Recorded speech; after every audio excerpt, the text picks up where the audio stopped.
If you've already signed up for Threads, you've noticed that it's very linked to Instagram.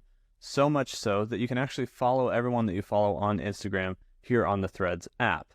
So to do that, first, you need to be on your profile page. In the lower right-hand corner, you'll see the little person icon. Click on that.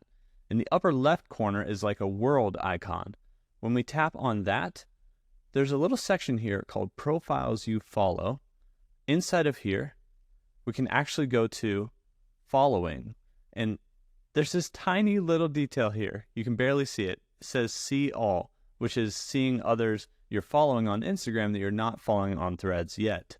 Click on that, and these are all the Instagram accounts that you follow. You can follow them individually, or at the very bottom, you can click Follow All.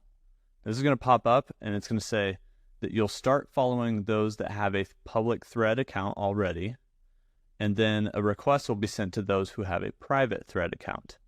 And then you'll automatically follow others when they join Threads. So not everyone on Instagram that you follow will necessarily have a Threads account yet, but you'll still automatically follow them once they join. So you can hit OK. And from here, it's going to basically load that up, and then it's going to go back to your followers. And it's going to kind of tell you that this might take a second. So we already see that it might take a second. There you go. It's updating now. So eventually this will update with all of your followers, and that's how you follow everyone from Instagram here in Threads.